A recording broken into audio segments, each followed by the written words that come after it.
आदरणीय उपराष्ट्रपति जी, आदरणीय स्पीकर महोदय, मंच पर विराजमान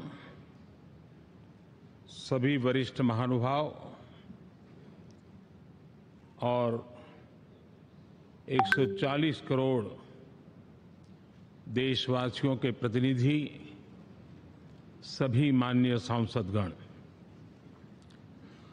आपको और देशवासियों को गणेश चतुर्थी की अनेक अनेक शुभकामनाएं।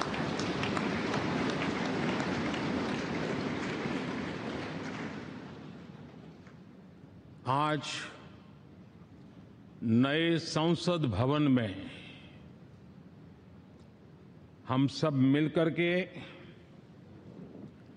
नए भविष्य का श्री गणेश करने जा रहे हैं।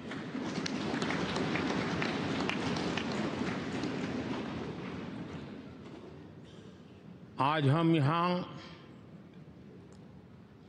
विकसित भारत का संकल्प दोहराना, फिर एक बार संकल्पबद्ध होना और उसको परिपूर्ण करने के लिए जी जान से जुटने के इरादे से नए भवन की तरफ प्रस्थान कर रहे हैं।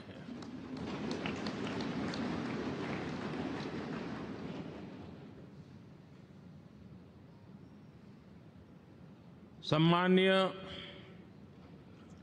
सभागृह, ये भवन और उसमें भी ये सेंट्रल हॉल एक प्रकार से हमारी भावनाओं से भरा हुआ है। हमें भावुक भी करता है और हमें हमारे कर्तव्य के लिए प्रेरित भी करता है। आजादी के पूर्व ये खंड एक प्रकार से लाइब्रेरी के रूप में इस्तेमाल होता था, लेकिन बाद में संविधान सभा की बैठकें यहां शुरू हुई और उन संविधान सभा की बैठकों के द्वारा गहन चर्चा विचारणा कर करके हमारा संविधान यहीं पर आकार लिया।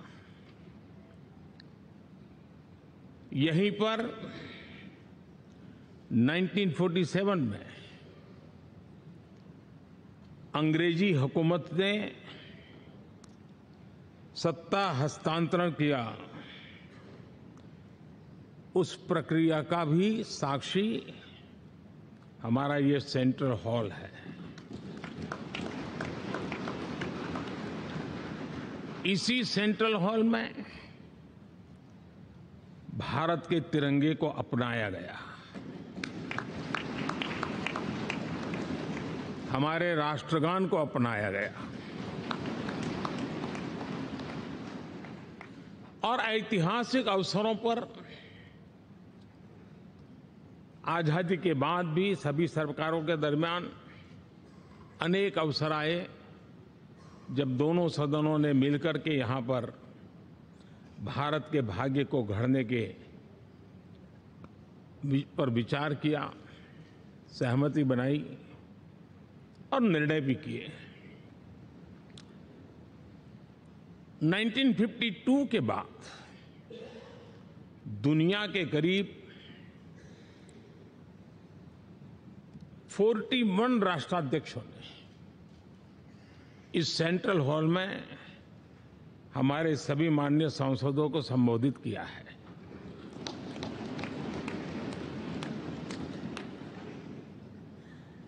हमारे राष्ट्रपति महोदयों के द्वारा 86 बार यहां संबोधन किया गया है।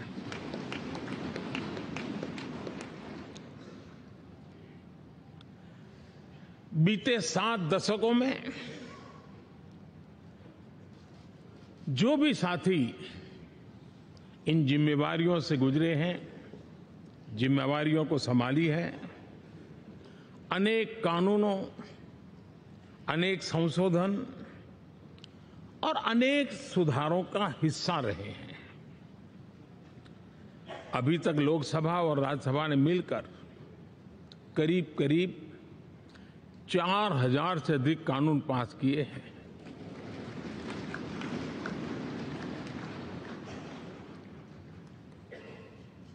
और कभी जरूरत पड़ी तो ज्वाइंट सेशन के माध्यम से भी कानून पारित करने की दिशा में रणनीति बनानी पड़ी और उसके तहत भी दहेज रोकथाम कानून हो, बैंकिंग सर्विस कमीशन बिल हो, आतंक से लड़ने के लिए कानून हो, ये संयुक्त सत्र में पास किए गए हैं, इसी गृह में पास किए गए। इसी संसद में मुस्लिम बहन बेटियों को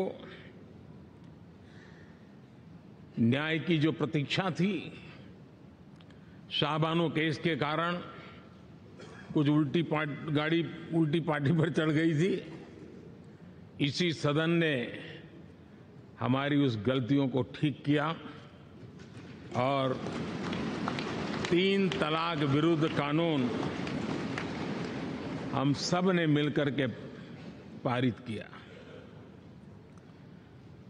संसद ने बीते वर्षों में ट्रांसजेंडर को न्याय देने वाले कानूनों का भी निर्माण किया। इसके माध्यम से हम ट्रांसजेंडर के प्रति सद्भाव और सम्मान के भाव के साथ उनको नौकरी, शिक्षा, स्वास्थ्य, बाकी जो सुविधाएं हैं, एक गरिमा के साथ प्राप्त कर सके, इसकी दिशा में हम आगे बढ़े।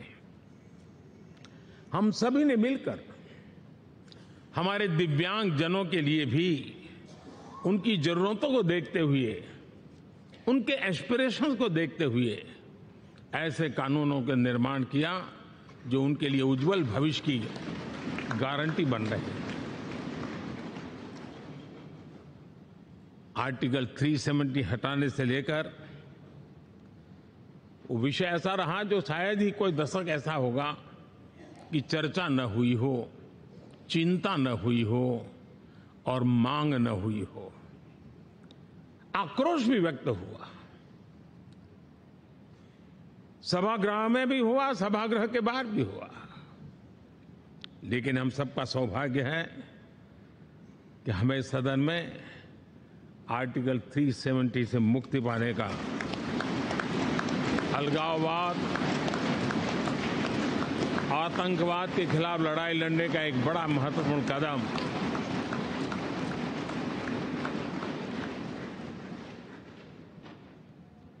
और इस महत्वपूर्ण काम में माननीय सांसदों की, संसद की बहुत बड़ी भूमिका है। जम्मू कश्मीर में इसी सदन में निर्मित हुआ संविधान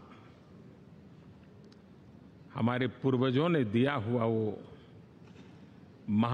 महामूल्य दस्तावेज जम्मू कश्मीर में लागू करते हैं तो इस मिट्टी को प्रणाम करने का मन करता है। आज जम्मू और कश्मीर शांति और विकास के रास्ते पर चलने के लिए प्रतिबद्ध हुआ है और नए उमंग, नए उत्साह, नए संकल्प के साथ जम्मू कश्मीर के लोग आगे बढ़ने का कोई मौका अब छोड़ना नहीं चाहते हैं। ये दिखाता है कि संसद के सदस्यों ने मिलकर के संसद के भवन में कितने महत्वपूर्ण काम किए हैं। माननीय सांसदगण, लाल किले से मैंने कहा था यही समय है, सही समय है।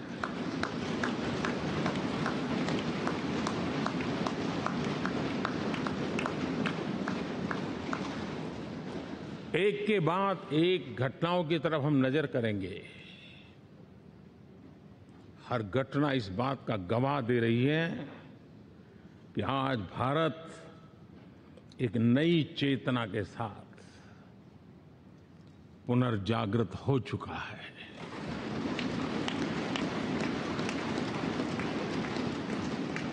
भारत नई ऊर्जा से भर चुका है और यही चेतना, यही ऊर्जा इस देश के कोटि कोटि जनों के सपनों को संकल्प में परिवर्तित कर सकती है और संकल्प को परिश्रम की पराकाष्ठा कर करके सिद्धि तक पहुंचा सकती है। ये हम देख सकते हैं।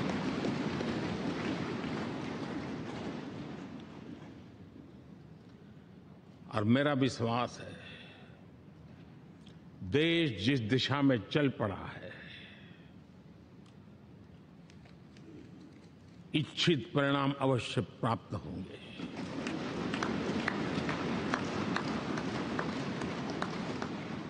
हम गति जितनी तेज करेंगे, परिणाम उतने जल्दी मिलेंगे।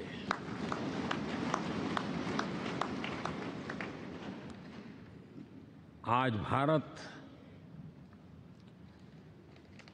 5वीं अर्थव्यवस्था पर पहुंचा है, लेकिन पहले 3 में पहुंचने के संकल्प के साथ बढ़ रहा है।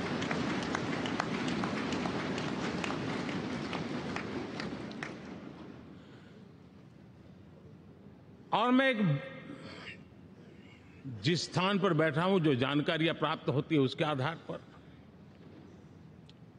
विश्व के गणमान्य लोगों से बातचीत करता हूं, उसके आधार पर मैं बड़े विश्वास से कह रहा हूं, हम में से कुछ लोगों की निराशा हो सकती है, लेकिन दुनिया आश्वस्त है कि भारत टॉप 3 में पहुंच के रहेगा।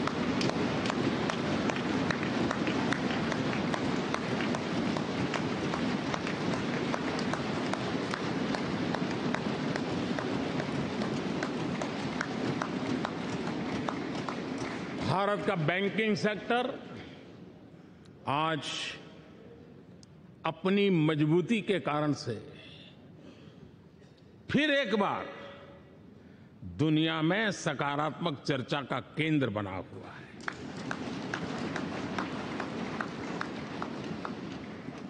भारत का गवर्नेंस का मॉडल, यूपीआई, डिजिटल स्टैक, मैं इस G20 में भी देख रहा था, मैंने बाली में भी देखा। टेक्नोलॉजी की दुनिया को लेकर के भारत का नौजवान जिस प्रकार से आगे बढ़ रहा है, पूरे विश्व के लिए कौतुक भी है, आकर्षण भी है और स्वीकृति भी है।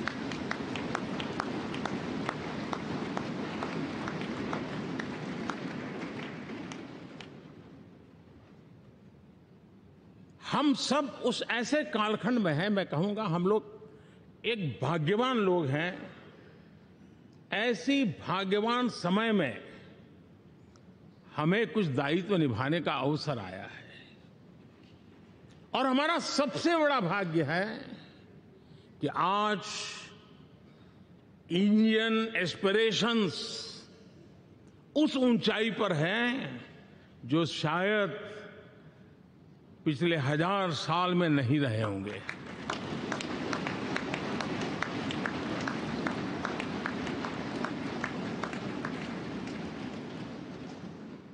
गुलामी के जंजीरों ने उसके एस्पिरेशंस को दबोच के रखा था।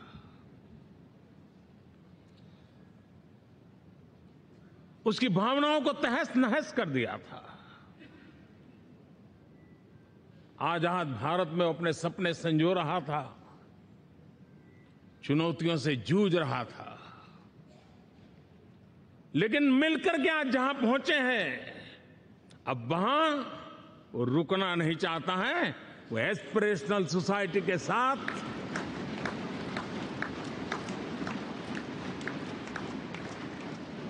नए लक्ष्य गढ़ना चाहता है।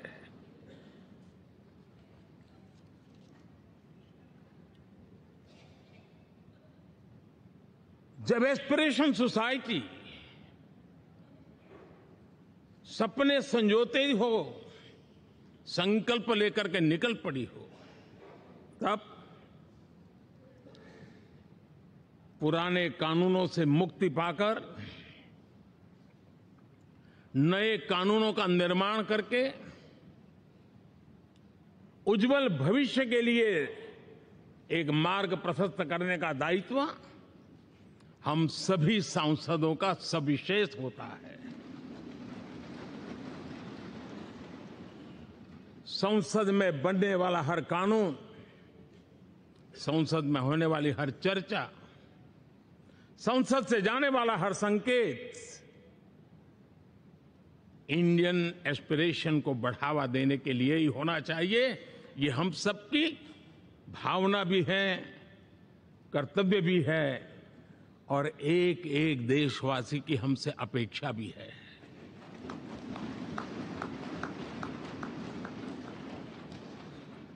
हम जो भी रिफॉर्म करें उसके मूल में इंडियन एस्पिरेशन सबसे सर्वोच्च पद पर होना चाहिए, प्राथमिकता पर होना चाहिए।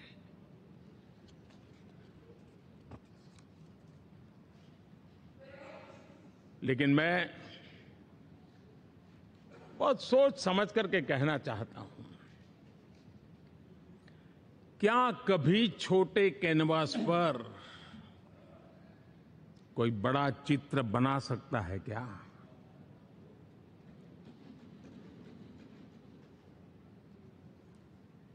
जैसे छोटे कैनवास पर बड़ा चित्र नहीं बन सकता, वैसे हम भी अगर हमारे सोचने के कैनवास को बड़ा नहीं कर सकते तो भव्य भारत का चित्र भी हम नहीं अंकित कर सकते।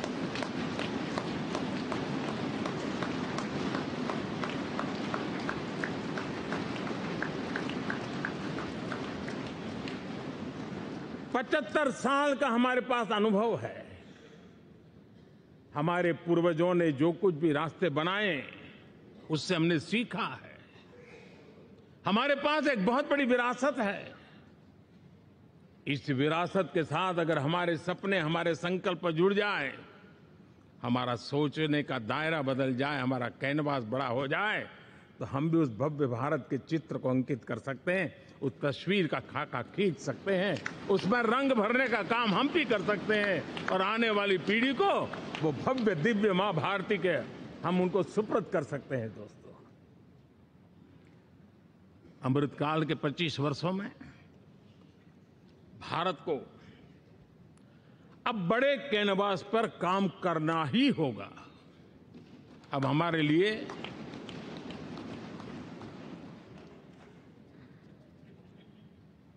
छोटी छोटी चीजों में उलझना वो वक्त चला गया है। हमें आत्मनिर्भर भारत बनाने के लक्ष्य को सबसे पहले परिपूर्ण करना चाहिए और हमसे शुरुआत होती है, हर नागरिक से शुरुआत होती है। और आज दुनिया में भी एक समय ऐसा था कि लोग मुझे कहते थे, हमारे बड़े बड़े बुद्धिजीवी और अर्थशास्त्री लिखते थे कि मोदी आत्मनिर्भर की बात करता है तो मल्टीलेटरलिज्म के सामने चुनौती तो बन नहीं जाएगा, ग्लोबल इकोनॉमी के जमाने में ठीक तो नहीं होगा। लेकिन 5 साल के भीतर भीतर देखा, दुनिया भारत के आत्मनिर्भर मॉडल की चर्चा करने लग गई है।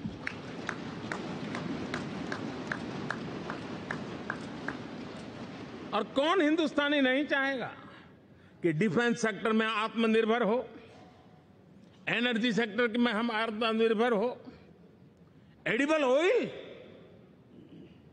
क्या इस देश को आत्मनिर्भर नहीं होना चाहिए? कृषि प्रधान देश हम कहते हैं।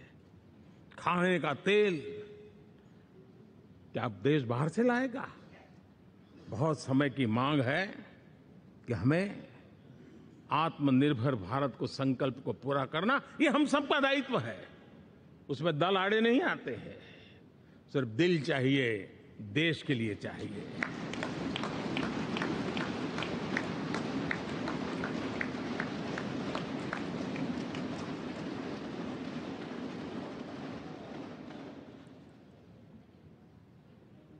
हमें अब मैन्युफैक्चरिंग सेक्टर में दुनिया में सर्वश्रेष्ठ बनने की दिशा में ही कदम रखने होंगे। और मैंने इकबाल लाल किले से कहा था, जीरो डिफेक्ट जीरो इफेक्ट। हमारे प्रोडक्ट में कोई डिफेक्ट ना हो, हमारी प्रक्रिया में पर्यावरण पर कोई इफेक्ट ना हो, ऐसा जीरो डिफेक्ट जीरो इफेक्ट वाला हमें दुनिया के सामने मैन्युफैक्चरिंग क्षेत्र में जाना होगा। हमारे डिजाइनर,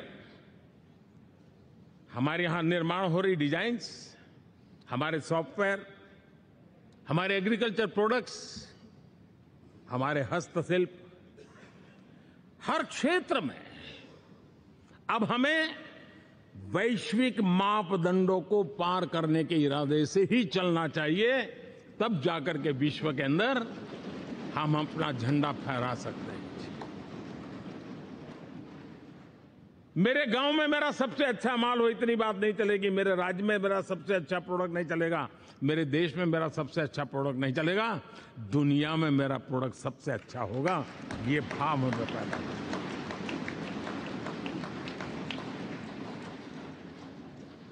हमारी यूनिवर्सिटीज दुनिया के अंदर टॉप रैंकिंग में आए, अब इसमें हमें पीछे नहीं रहना है।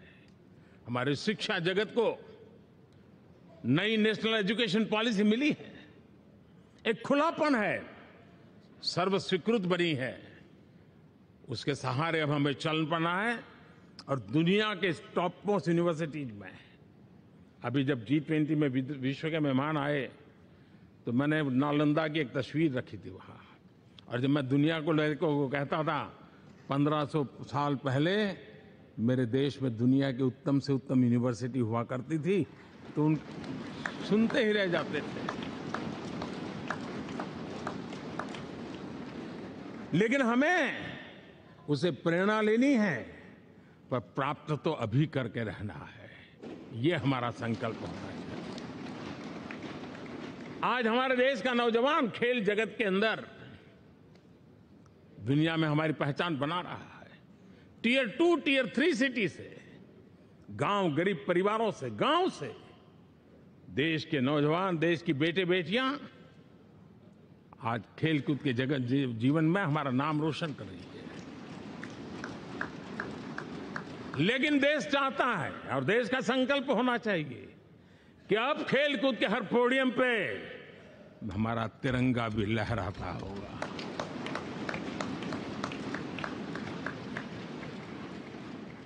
हमें अब पूरा हमारा दिमाग क्वालिटी पर फोकस करना ही होगा, ताकि हम विश्व की आशा अपेक्षाओं के अनुकूल और भारत के सामान्य मानव के जीवन में भी क्वालिटी ऑफ लाइफ के प्रति जो एस्पिरेशन बढ़ा है, उसको हम एड्रेस कर पाए। और जैसे मैंने कहा कि हम भाग्यवान हैं कि हम उस समय काम कर रहे हैं जब समाज अपने आप एक एस्पिरेशनल सोसाइटी है। हमारा और भी एक भाग्य है कि हम उस समय हैं जब हिंदुस्तान युवा देश है। हम दुनिया में सबसे ज्यादा जन आबादी वाला तो देश बने ही हैं, लेकिन सबसे बड़ी आबादी, उसमें भी सबसे युवा, ये पहली बार हुआ है।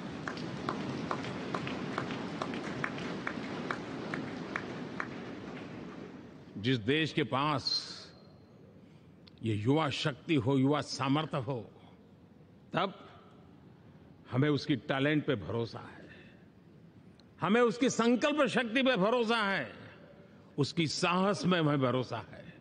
और इसलिए हम चाहते हैं कि दुनिया में भारत का युवा अग्रिम पंक्ति में नजर आना चाहिए, वो स्थिति पैदा होनी चाहिए। आज पूरी दुनिया को स्किल मैन पावर की बहुत बड़ी जरूरत है, और भारत विश्व की इस आवश्यकता की पूर्ति के लिए अपने आप को सज्ज कर सकता है और उन आवश्यकताओं को पूरी कर करके दुनिया में अपनी एक जगह भी बना सकता है। और इसलिए विश्व में उनकी आवश्यकता के लिए किस प्रकार के मैन पावर की जरूरत है, किस प्रकार के उनको ह्यूमन रिसोर्स की जरूरत है, उस स्किल मैपिंग का काम भी चल रहा है। और उस स्किल मैपिंग के अनुसार भारत के अंदर स्किल डेवलपमेंट की तरफ हम बल दे रहे हैं। और जितना ज्यादा हम स्किल डेवलपमेंट पर बल देंगे, भारत के नौजवानों का सामर्थ्य विश्व में अपना डंका बजाने में कोई कमी नहीं रखेगा। और हिंदुस्तानी जहां गया है उसने अच्छाई की छाप छोड़ी है, कुछ कर गुजरने की छाप छोड़ी है। ये सामर्थ्य हमारे अंदर पहले से पड़ा हुआ है। और हमारे पहले जो लोग गए हैं उन्होंने इससे छवि भी बना के रखी हुई है। आपने देखा होगा पिछले दिनों करीब 150 नर्सिंग कॉलेज एक साथ खोलने का निर्णय किया। पूरे दुनिया में बहुत बड़ी रिक्वायरमेंट है नर्सिंग की। हमारी बहन, हमारी बेटियां, हमारे बेटे उस क्षेत्र में दुनिया में पहुंच सकते हैं, आसानी से पहुंच सकते हैं। पूरे विश्व की जरूरत है। और ये तो मानवता का काम है जिसमें हम पीछे नहीं रहेंगे। आज मेडिकल कॉलेजेस का इतना व्यापक रूप से निर्माण देश की आवश्यकता तो पूरी करनी ही करनी है, दुनिया की आवश्यकताओं में भी योगदान दे सकते हैं। कहने का तात्पर्य यही है, हर छोटी चीज पर बारीकी से ध्यान देते हुए, उस पर अपना ध्यान केंद्रित करते हुए हमें आगे बढ़ना है। हमें भविष्य के लिए सही समय पर सही फैसले भी लेने होते हैं। हम फैसलों को टाल नहीं सकते हैं।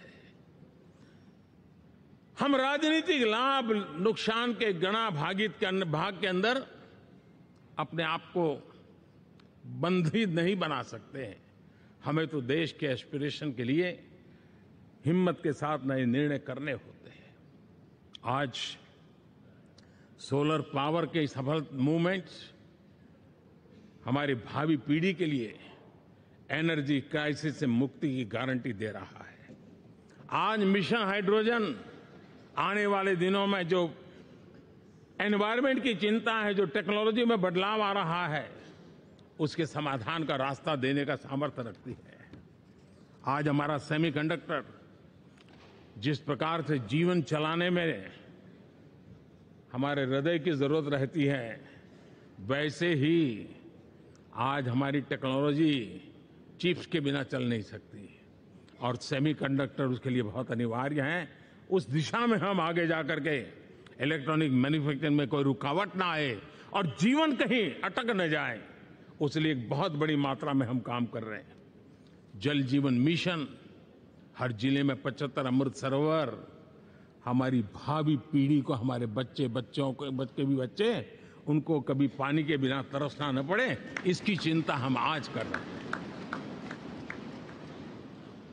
विश्व के बाजार में हमारा हर व्यापार कारोबार पहुंचे, कॉम्पिटिटिव ताकत के साथ खड़ा रहे, लॉजिस्टिक सिस्टम को और अधिक कम खर्च वाला बनाना, एफिशिएंट बनाना, उस दिशा में हम बहुत नीतियां लेकर के चल रहे हैं। आज समय की मांग है कि भारत का एक ऐसा भारत का हम निर्माण करें। नॉलेज, इनोवेशन, ये समय की मांग है। और दुनिया में हमें अग्रिम पंक्ति में जाने का ये रास्ता भी है।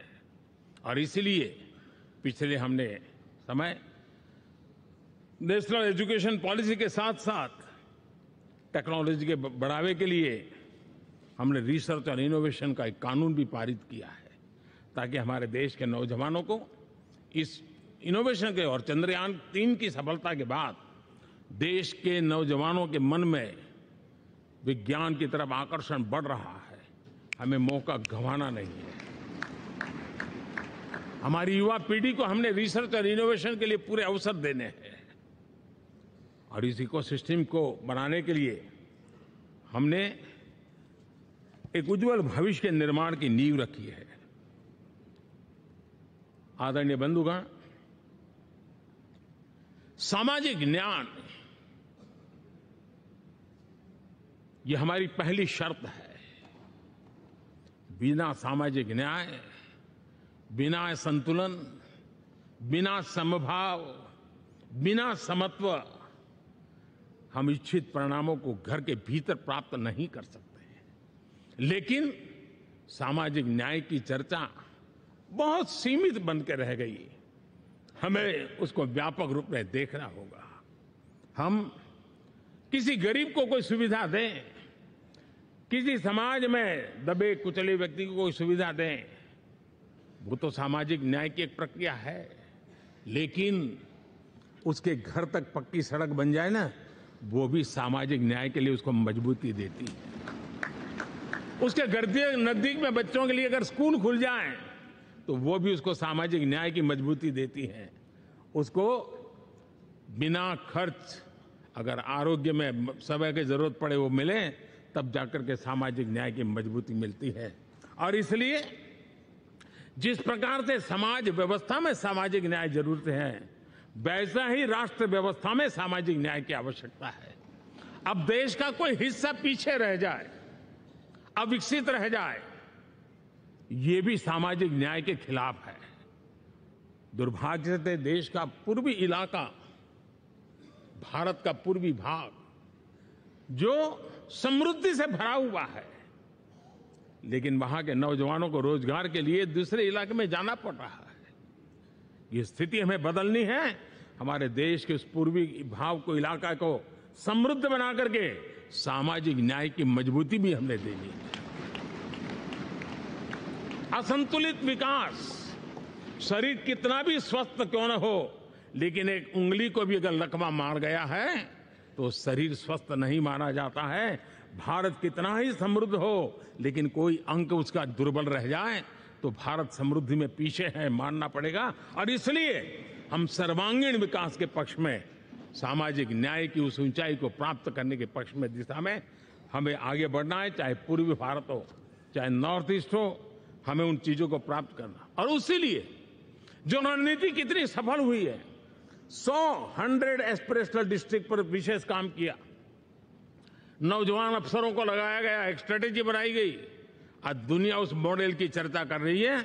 और आज 100 डिस्ट्रिक्ट, देश के कोने कोने में जो पीछे माने जाते थे, उसको बोझ मान लिया गया था। आज स्थिति ये बनी है कि 100 डिस्ट्रिक्ट अपने अपने राज्य में लीड कर रहे हैं, राज्य की एवरेज से भी ऊपर जा रहे हैं। और इस सफलता को देख करके, सामाजिक न्याय की इस भावना को मजबूत करते हुए 100 डिस्ट्रिक्ट में से आगे बढ़ करके अब जमीनी स्तर पर ले जाने के लिए 500 ब्लॉक तक उनको एस्पिरेशनल डिस्ट्रिक्ट ब्लॉक के नाते आइडेंटिफाई करके उसको मजबूती करने देने का काम चल रहा है। और मुझे विश्वास है ये एस्पिरेशनल ब्लॉक्स है, वो एक विकास का नया मॉडल बनने वाले हैं। वो एक प्रकार से देश के विकास के एक नए ऊर्जा केंद्र बनने की संभावना रखते हैं। और उस दिशा में भी हम आगे बढ़ रहे हैं। माननीय सांसदगण, आज विश्व की नजर भारत पर है। शीत युद्ध के समय हमारी पहचान गुटनिरपेक्ष देश के रूप में रही। उस समय की जो जरूरत थी, उसके जो लाभ होने थे, उस समय से हम गुजरे हैं। लेकिन अब भारत का स्थान कुछ और बना है। और इसलिए उस समय गुटनिरपेक्ष की अवस्था आवश्यक होगी। आज हम उस नीति को लेकर के चल रहे हैं, जिस नीति को अगर हमें पहचानना है तो विश्व मित्र के रूप में हम आगे बढ़ रहे हैं। हम दुनिया से मित्रता कर रहे हैं, दुनिया हमारे में मित्र खोज रही है। ये शायद विश्व में एक भारत ने, और दूरी नहीं, हो सके उतनी निकटता, उस रास्ते पर चल करके भी हम अपने विश्व मित्र के रूप में भाव आज सफलतापूर्वक आगे बढ़ा रहे हैं। और मुझे लगता है कि इसका लाभ आज भारत को हो रहा है। भारत आज दुनिया के लिए एक स्टेबल सप्लाई चेन के रूप में उभर रहा है। और आज विश्व की ये जरूरत है। और उस आवश्यकता की पूर्ति करने का काम G20 में भारत ग्लोबल साउथ के आवाज बनकर के उभरा है। ये बीज G20 समिट में जो बीज बोया गया है, मेरे देशवासी आने वाले समय देखेंगे कि वो ऐसा वटवृक्ष बनने वाला है, ऐसा वटवृक्ष बनने वाला है, विश्वास का ऐसा वटवृक्ष बनने वाला है जिसकी साया में आने वाली पीढ़ियां सदियों तक एक गर्व के साथ अपना सीना तान करके खड़ी रहेगी। ये मुझे विश्वास है।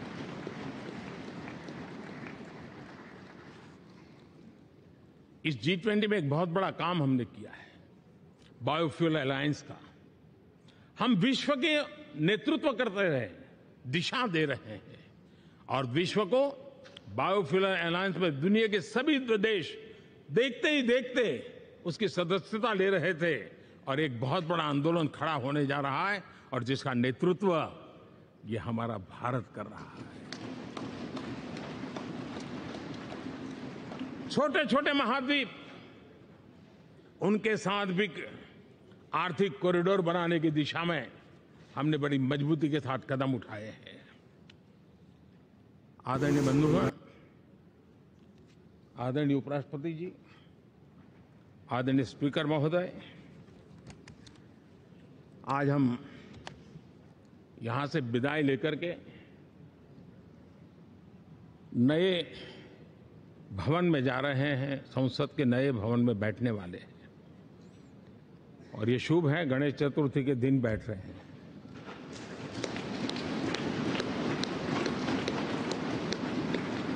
लेकिन मैं एक आप दोनों महानुभावों को एक प्रार्थना कर रहा हूं, एक विचार आपके सामने रख रहा हूं। मैं आशा करता हूं कि आप दोनों मिलकर के उस विचार पर जहां भी जरूरत पड़े मंथन करके कुछ निर्णय अवश्य कीजिए। और मेरी प्रार्थना है, मेरा सुझाव है कि अब हम जब नए सदन में जा रहे हैं तब इसकी गरिमा कभी भी कम नहीं होनी चाहिए।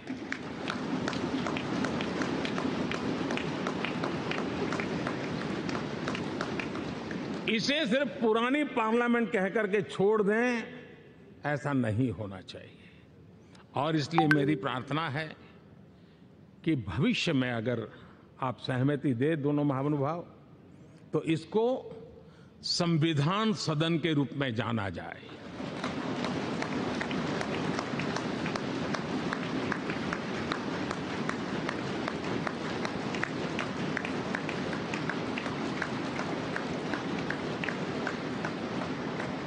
ताकि ये हमेशा हमारे रक्षा के लिए हमारी जीवन प्रेरणा बनी रहेगी। और जब संविधान सदन कहेंगे तब उन महापुरुषों का याद भी उसके साथ जुड़ जाएगी जो कभी संविधान सभा में यहां बैठा करते थे, गणमान्य महापुरुष बैठा करते थे। और इसलिए भावी पीढ़ी को ये तोहफा भी देने का अवसर हमें जाने नहीं देना चाहिए। मैं फिर एक बार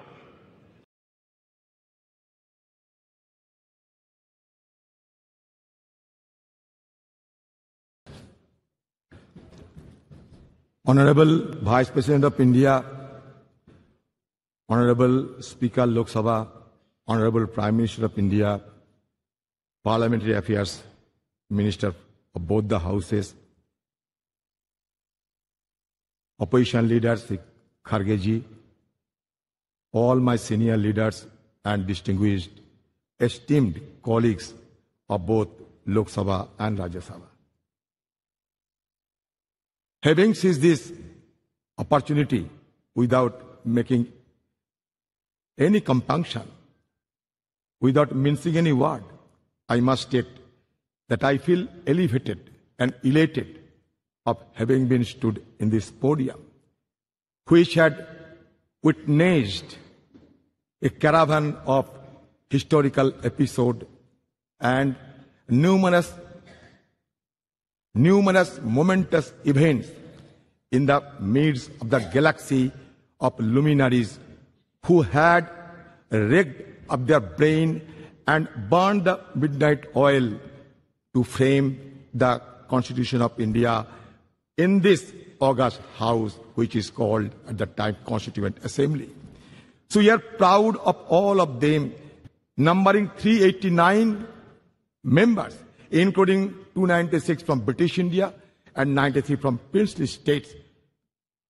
In this house also, in this house, in the year 1947, 22nd January, the objective resolution, numbering 8, was passed, was adopted, which was proposed by Jawaharlal Nehru ji also, which had inspired the shaping of our constitution in subsequent stages also. So now, in this august house, all of us are well experienced and known the journey, the odyssey of our constitution. From colonial past to independent India, we have observed the transition of the destiny of this great country named after India. It is astonishing to note that those 389 members intensively discussed among them for 2 years, 11 months, and 19 days, and produced the largest constitution of the world, led by Baba Saheb Ambedkar, the father of Indian Constitution. We have been gifted with 395 articles. Also, 22 parts and 8 schedules. So naturally, the house, which is called Central Hall, it is a historic hall. It is not. It will not be known by simply its architectural splendor, but its illustrious legacy. Now I come to the point that our ability to attain developed nation status by 2047 hinges on the active involvement of our citizens and the unwavering dedication of their representatives. The groundwork laid in the formative years of our nationhood and also the subsequent years has empowered us significantly. However, we are confronted with intricate challenges that require immediate attention and resolution as we progress towards this objective. I don't have any idea of what is called and how a country to be recognized as developed country by any designation. I don't have any idea of any global consensus is existed or not, because when we see other developed countries, among the various key determinants, one determinant is always followed, that is Human Development Index. And insofar as Human Development Index, India has been lagging behind and we are ranked 131 out of 189 countries. At present, disconcerting reports reveal that the top 10% of India's population controls a staggering 77% of nation's total wealth. In 2017, a staggering 73% of wealth generated has reportedly gravitated towards the wealthiest 1%, while staggering 670 million Indians constituting the poorest half of the population saw their wealth increase by a mere 1%. This stark disparity presents a crucial challenge in ensuring that millions of people living below the poverty line have access to fundamental necessities like food, shelter and healthcare, a prerequisite for advancing towards developed nation status. While India boasts of a sizable youth population, high unemployment rates pose a significant hurdle to leveraging this demographic advantage. Addressing this challenge is paramount, necessitating a concerted focus on job creation and the encouragement of entrepreneurship. It is essential to enable India's youthful population to contribute substantially to the country's economic growth and development. Despite India being the world's 5th largest economy, our per capita GDP falls far behind that of developed nations. Tackling this economic growth challenge requires pro-growth government policies, maintaining low inflation, reducing interest rates, alleviating unemployment, fostering a skilled workforce, bolstering purchasing power, stimulating demand, and enhancing the healthcare and education sector. India must prioritize the development of a globally competitive, labor-intensive manufacturing sector capable of generating significant employment opportunities. In sum, addressing the pressing issue of high youth unemployment is a pivotal step for India's march toward developed nation status by 2047. I am impatient. I do not want to wait till 2047. Why not before 2047? To realize the vision of becoming developed nation, India must pursue a growth trajectory that is both comprehensive and sustainable. Economic growth must be all-inclusive, benefiting every citizen. An overarching focus on human development, encompassing access to healthcare, education and essential services, must be implemented holistically. The challenge of transforming India into a developed nation by 2047 are substantial, encompassing poverty, infrastructure deficit, and environmental sustainability. By implementing a holistic strategy that encompasses infrastructure development, attraction of investment, enhancement of education, promotion of innovation, social welfare, environmental conservation, paying emphasis on manufacturing and integration of technology, India can pave the way for its emergence as a developed nation. It is only with unwavering determination, collective commitment, that the country can realize this visionary goal and unlock its potential on the global stage. I will conclude by saying that धरती सिखाते हमने सबको बोझ उठाना, गगन सिखाते हमने ऊपर उठते जाना, सूरज की लाली से सीखा जग आलोकित करना, चंदा की किरणों से सीखा सबको पीड़ा हरना, पर्वत ने सिखाए हमने दृढ़ संकल्प बनाना, नदी सिखाए हमने आगे बढ़ते जाना, सागर की लहरों ने सीखा दुख सुख सहे जाना, और तूफान ये सिखलाते हैं आफत में ना घबराना और आफत से टकराना. हम चाहते हैं कि ये separation of power should be maintained in a judicious manner and also in presence of all the guiding light of our country. I must suggest that India is not a homogeneous society, rather it is a heterogeneous society. But now the need of the hour is to maintain the harmonious society. With this word, I am concluding my speech. Thank you. Jai Hind, Bande Mataram. दृढ़ संकल्प बनाना, नदी सिखाए हमने आगे बढ़ते जाना, सागर की लहरों ने सीखा दुख सुख सहे जाना, और तूफान ये सिखलाते हैं आफत में ना घबराना और आफत से टकराना. हम चाहते हैं कि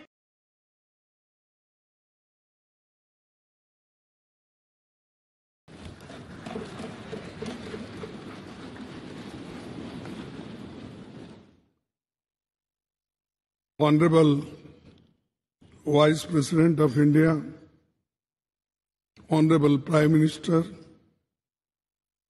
Honorable Speaker Lok Sabha, Honorable Leader of the Rajya Sabha, Honorable Shri Adiranjan Chaudhary ji, Honorable Minister of Parliamentary Affairs, Honorable Members of Parliament, and all the respected leaders. We have all gathered here today to commemorate the rich legacy of the Parliament of India in this historic Central Hall. When we talk about Indian parliamentary heritage, the hallowed precinct of this Parliament House and the Central Hall, where we have gathered today, hold a very special significance. The Constitution of India is the bedrock of Indian democratic polity. It is in this very central hall that the Constituent Assembly held its sittings from 1946 to 1949, spanning a period of 2 years, 11 months, and 17 days. Today, we humbly recall the phenomenal contributions made by Dr. Rajendra Prasad, the first President of India, Pandit Jawaharlal Nehru-ji, the first Prime Minister, and architect of modern India, Sardar Vallabhbhai Patel, the first Home Minister of India, and Dr. B.R. Ambedkar, architect of Indian Constitution. It is also an occasion to recall with gratitude the contributions of Sri G.V. Malvankar, Dr. Sarvapalli Radhakrishnan, and also acknowledge the collective contribution by members of the Constituent Assembly, Provisional Parliament, and First and all subsequent Lok Sabha. This central hall was witness to Pandit Nehru's Tryst with Destiny speech on the eve of India's independence. And yesterday, the Prime Minister also mentioned this in his speech. I am thankful to you because you remembered this historic speech on this yesterday's occasion. Sir, the India's independence during his speech, the Pandit Nehru-ji inter alia stated, which I quote, long years ago, we have made a tryst with destiny, and now the time comes when we shall redeem our pledge, not wholly or in full measures, but very substantially. At the stroke of the midnight hour, when the world sleeps, India will awake to life and freedom. A moment comes, which comes but rarely in history, when we step out from the old to new, when an age ends, and when the soul of the nation, long suppressed, finds utterances. As the clock struck 12, all the members of the Constituent Assembly took the following pledge. At this solemn moment, when the people of India, through suffering and sacrifices, have secured freedom, I, a member of the Constituent Assembly, do dedicate myself in all humility to the service of India and her people to the end that this ancient land attain her rightful and honored place in the world and make her full and willing contribution to the promotion of the world peace and the welfare of the mankind. These words spoken on the day of this historic speech of Pandit Jawaharlal Nehru-ji. I wish to emphasize at this juncture that this is all due to the collective and dedicated effort by parliamentarians cutting across the party lines over the past 7.5 decades. This rich legacy has formed a strong foundation for India's growth as a powerful democratic nation. Every nook and corner of the Parliament House has witnessed the evolution of our parliamentary democracy over the past 75 years. As we bid adieu to the Parliament House and move to the new Parliament building today, I am overwhelmed with emotions and tinge of pathos. We would, of course, be continuing our parliamentary duties in the new Parliament building but will miss the Parliament House.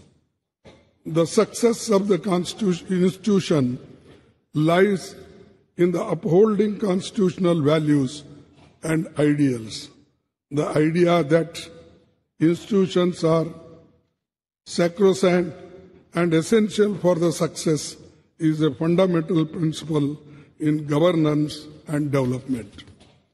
We should commit ourselves to adhere to and preserving the constitutional values and parliamentary traditions as the country moves ahead in effectively performing parliamentary duties and in our endeavors for the growth of our nation. To build this country, forgetting our political parties, we should be one to build the nation, to protect the nation, to protect the Constitution, to protect the democracy. This must be our aim. With these words and one quote I will say, no man can be grateful at the cost of his honor. No woman can be grateful at the cost of her chastity. And no nation can be grateful at the cost of its liberty. So, to protect our liberty, to protect our integrity, we must work all together. That is the only way